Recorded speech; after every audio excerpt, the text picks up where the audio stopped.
Hello and welcome. Thank you for being here. My name is Kara Seffel, and I'm the GBS dietetic intern, completing my Master's of Science in Nutrition with the University of Utah. And today I'm going to be talking to you about sustainable eating. So for our agenda, we'll look at 4 ways that you can make an impact with your food choices on sustainable eating. And at the end of the presentation, I'll give you some resources to really help this be a practical presentation that you can take home and implement in your own lives. So first, we'll dive into the topic of sustainable eating. These days, it's tough to navigate all the information available about sustainable eating. And with climate concerns, rising hunger and malnutrition, as well as overnutrition and diseases that stem from that, like heart disease, diabetes, and some cancers, there can be a lot of questions about where food comes from or how food was grown, and these questions are pressing. These concerns are also intertwined with economic and social inequities. And the transformation of a food system could play a significant role in mitigating these global food and nutrition issues. So food systems comprise of the entire food value chain, from inputs and production on the agricultural side to transportation, sale, and retailing to consumption and disposal, plus enabling policy and food environments. So food systems can occur at local, national, regional, and even global levels. So collectively, we feed 8 billion people on this global food system. And ideally, a food system is going to be nutrition, health, and safety driven, as well as productive and efficient, and therefore affordable, as well as environmentally sustainable, climate smart, and inclusive. Outcomes of such a sustainable food system would be improving the diets for healthful nutrition, supporting livelihoods of those involved in the food system, and contributing environmental and social benefits. So agricultural research and development coupled with technological innovations, such as some research being done by the International Food Policy Research Institute, are paving the way for programs and policies to align with ideal food systems. Now, this can sound pretty overwhelming, and it can leave you wondering how one person can even make an impact here. But today we're going to talk about 4 ways that you can make sustainable food choices as the consumer, taking your own health in your hands, that will also help make you sustainable in your food decisions every day. So your diet and your consumer behaviors, as you can see on this figure, can relate back to the food environment as well as the food supply chain. So hopefully, once we go through these 4 action items, you'll see how your own behaviors can in fact impact a sustainable food system. So the first action is plant-forward eating. So plant-forward eating is pretty popular right now. You see it often called many different things like plant-based or flexitarian diets. And there's a lot floating around in social media and even in the news. So while there's no set definition of a plant-forward diet, what we want to think of is focusing on plants. So our whole grains, our fruits and vegetables, nuts, soy, and pulses, which are beans, peas, and lentils. And this diet pattern closely resembles the Mediterranean diet pattern. And when we include fish into the dietary pattern, we really embody this Mediterranean style diet. So this bi-weekly fish consumption reflects a Mediterranean style diet and is therefore associated with lower inflammation, reduced oxidative stress, reduced risk of developing cardiovascular disease and cancers. And a high adherence to this dietary pattern means that you're likely to see reductions in blood pressure, lower blood glucose, lower cholesterol, and lower C-reactive protein, which is how we measure inflammation in the body. So these health benefits come from those high amounts of fiber, vitamins, minerals, healthy fats, and lean protein that we see in this dietary pattern. Additionally, the Mediterranean dietary pattern reflects a more sustainable food system to feed the planet's growing population. So we can add to this positive impact by also thinking about our food waste and improving agricultural practices. So this graph you see on the right is from the Eat Lancet Commission on Healthy Diets from Sustainable Food Systems. The Commission is an independent scientific body that uses the latest available science to make a global assessment of our food system and set global scientific targets for healthy diets and sustainable food production. So this graph shows our global dietary pattern in 2016 compared to a reference diet, which upholds the UN Sustainable Development Goals, as well as the Paris Agreement for climate change, and upholds optimal health, mirroring a Mediterranean-style diet pattern. So you can see where it says 100 with the dashed line is where we would meet that dietary pattern if we consume the correct amounts of these different food items. So you can see that, especially in North America, we tend to overeat our meats, especially processed meats, as well as our starchy vegetables, think potatoes and French fries. And we underconsume fruits, vegetables, nuts, pulses, fish, and whole grains. So data from the International Food Policy Research Institute shows that if we shift our food system to this more healthful Mediterranean-style dietary pattern, we can also align with planetary environmental boundaries for food production. Additionally, replacing animal products with plant products can also save us money, as these items tend to cost a little bit less. So what are some actions that you can take to be more plant forward in your eating?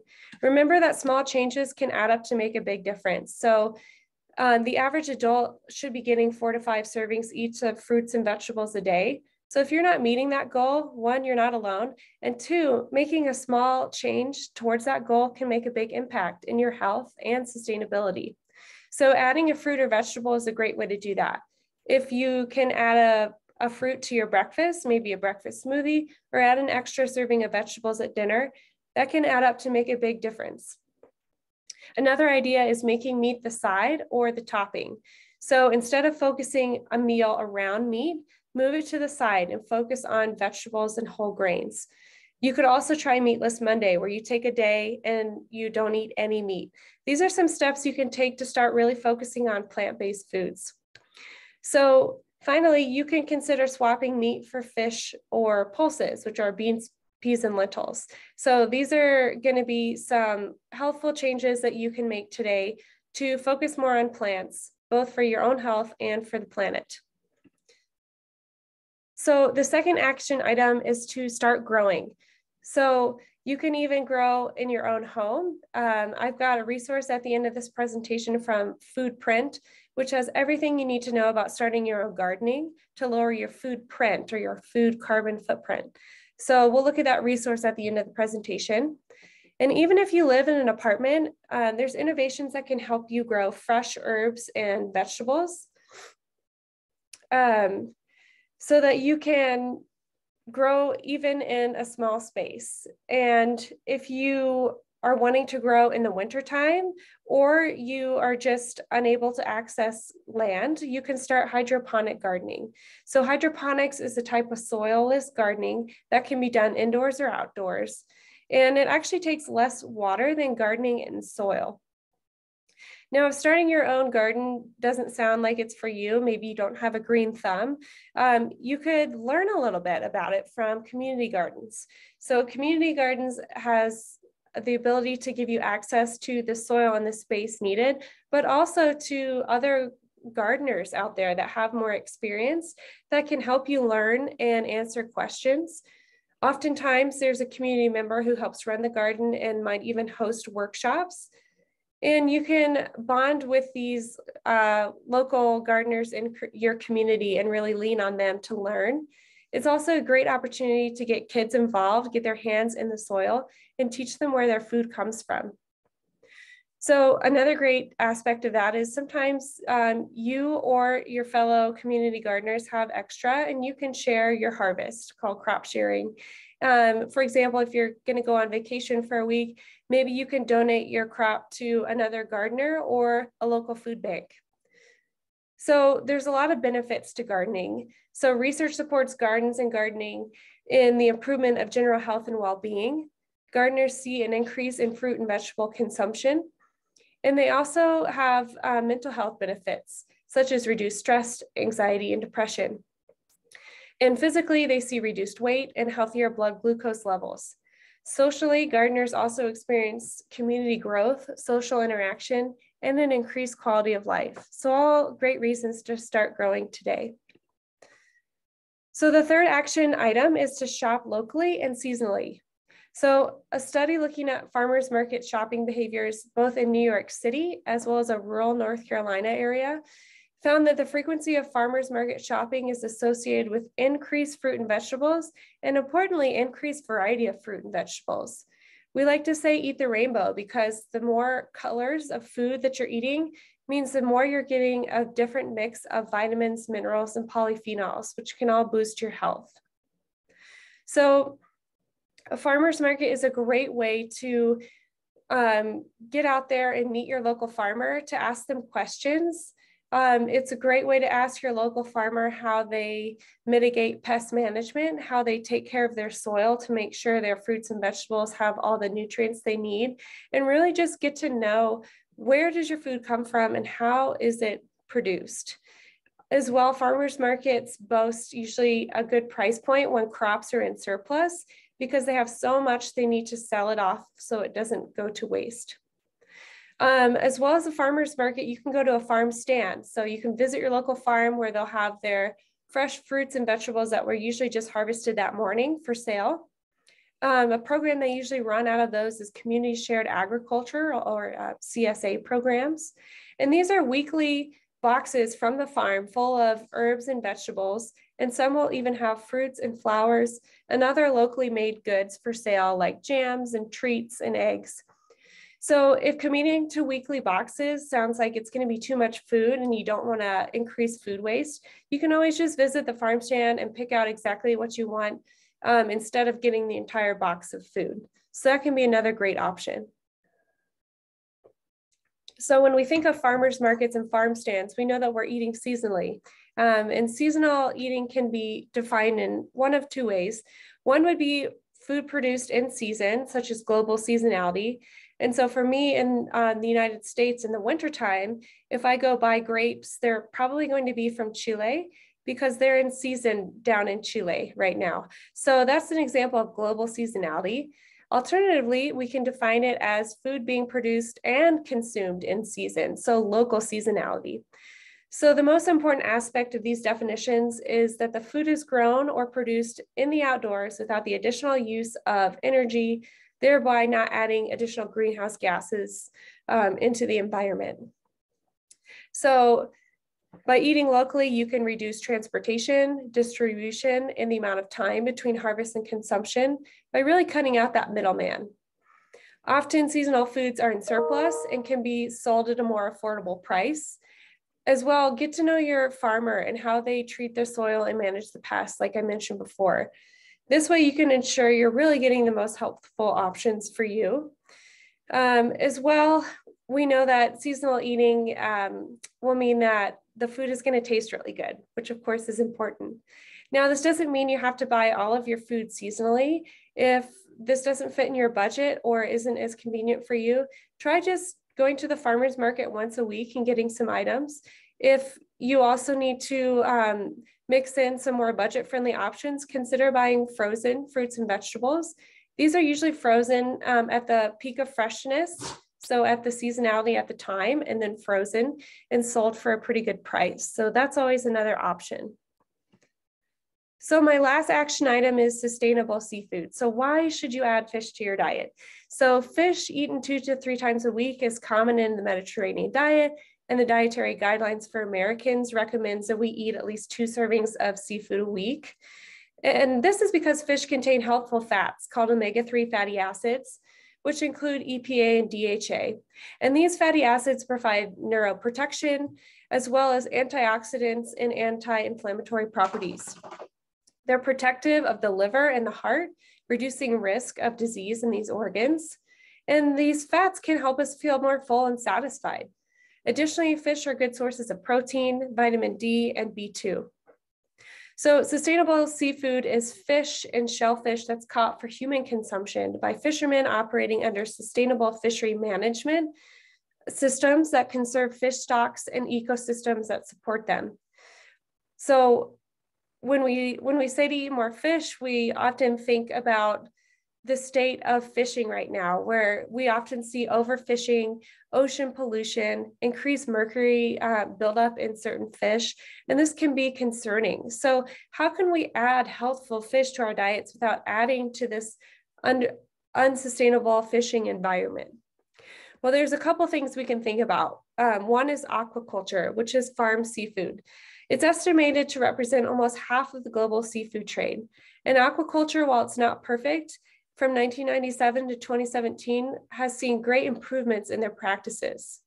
So much so that the Monterey Bay Aquarium Seafood Watch, which is an organization that uses research, evidence-based recommendations, recommends that some responsibly farmed seafood species like Arctic char, scallops, and oysters are better options than their wild-caught cousins. So aquaculture can be a great option. And the other thing to think about is eating lower on the food chain fish. So these fish are more sustainable. Examples like herring and mackerel. They're going to be highly nutritious, and they may even be lower in mercury. So those are some other things to think about. As well, when you are out shopping, you can download the Monterey Bay Aquarium Seafood Watch app, which you can see here. And this can let you know what's the current state of fishing in an ocean or a country of import or export, and how is that fish doing. It can let you know whether wild or farmed is a better option. It can also tell you which sushi roll is more sustainable, which I thought was pretty neat. You can also look for the Marine Stewardship Council and Aquacultural Stewardship Council certifications to make sure you're getting the most sustainable seafood. So I wanted to include this quote by the famed ethologist Jane Goodall. And her quote reads, "Each one of us matters, has a role to play, and makes a difference. Each one of us must take responsibility for our own lives, and above all, show respect and love for living things around us, especially each other." Now, Dr. Goodall may have been referring to gorillas, but I believe this sentiment also applies to the living food we consume every single day. And while it can feel pretty overwhelming with the state of climate change and in our food systems, each of us can actually make an impact in the decisions that we make every single day about our food. So I hope this presentation has helped you see where you can make 4 different changes in your life to eat more sustainably. And I want to leave you with some resources so that you feel empowered to be able to go and make these changes. So right now, 36% of our calories are grown around the world go to animal feeding, and only 12% go to the human diet. So the International Food Policy Research Institute has information about how to shift these current agricultural practices and food trades to support a more sustainable and healthful dietary pattern. So check out their website if you want to learn more about that. As well as I've got the Food Print website listed here. It has all the resources you need to start gardening, even in small spaces. The third item you'll see is the Small Scale Hydroponics website from the University of Minnesota Extension Program. If you were really intrigued to start growing your own fruits and vegetables, well, not fruits, but herbs and vegetables indoors, check out their hydroponic guide. The fourth and fifth items, the local harvest and seasonal food guide, are going to be great if you're unsure of your local options. So local harvest can help you find farmers markets and CSA programs near you. And the seasonal food guide can let you know in your zip code what food is seasonal. And then lastly, the Seafood Watch app. So it'll help you make those sustainable fish and shellfish decisions, as well as good sushi roll decisions when you're out at the restaurant. Some other things to think about to increase your sustainability is consider your food waste. Make a list before you go grocery shopping, reinvent your leftovers, donate extra food, and consider composting, especially if you're starting a garden. You can also limit your consumption of ultra-processed foods as they negatively impact health and our food system sustainability. I want to thank you for joining me today. Here are my references, and I really hope that you are able to go make some sustainable eating changes in your lifestyle today.